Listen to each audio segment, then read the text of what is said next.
السلام علیکم بچوں، کل ہم نے چوتھی کلاس کا سبق نمبر 6 مٹی کا تیل ختم کر دیا تھا اور آج ہم اس کے سوالات حل کریں گے۔ تو چلو بچوں شروع کرتے ہیں۔ سوال نمبر 1، لکھیے اپنی کاپی پر مٹی کا تیل کہاں پایا جاتا ہے؟ اس کا جواب، مٹی کا تیل زمین کے نیچے پایا جاتا ہے۔ بچوں لکھو، مٹی کا تیل زمین کے نیچے پایا جاتا ہے۔ کہاں پایا جاتا ہے؟ زمین کے نیچے پایا جاتا ہے۔ تو چلو بچوں سوال نمبر 2، لکھو مٹی کے تیل کو زمین سے کیسے باہر نکالا جاتا ہے؟ تو چلو بچوں لکھو سوال نمبر 2 کا جواب، مٹی کے تیل کو زمین کے اندر سے مشینوں کے ذریعے باہر نکالا جاتا ہے۔ لکھو بچوں، مٹی کے تیل کو زمین کے اندر سے مشینوں کے ذریعے باہر نکالا جاتا ہے۔ بچوں سوال نمبر 3، پیٹرول کس طرح تیار کیا جاتا ہے؟ لکھو سوال نمبر 3 کا جواب، صفائی گھروں میں مٹی کے تیل کو اچھی طرح صاف کیا جاتا ہے۔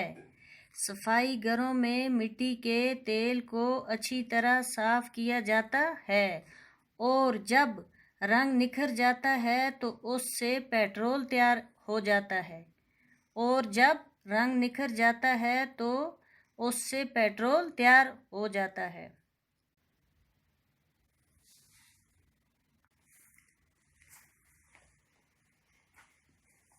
سوال نمبر 4، مٹی کے تیل کو سیال سونا کیوں کہا جاتا ہے؟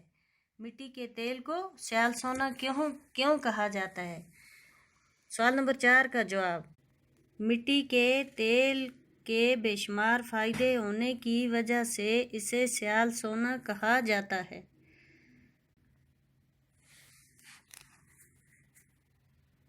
سوال نمبر 5، لکھو بچوں، مٹی کے تیل کا بچا ہوا گاڑھا مواد کس کام آتا ہے؟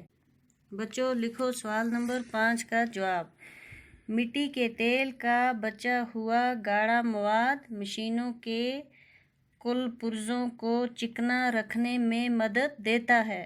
کیا کرتا ہے؟ چکنا رکھنے میں مدد دیتا ہے، جسے ہم گریس کہتے ہیں۔ کیا کہتے ہیں؟ گریس کہتے ہیں۔ بچوں آج ہمارا سبق مٹی کا تیل ختم ہو گیا اور ہم نے سوالات بھی حل کر دیے۔ کل ہم نیا سبق شروع کریں گے۔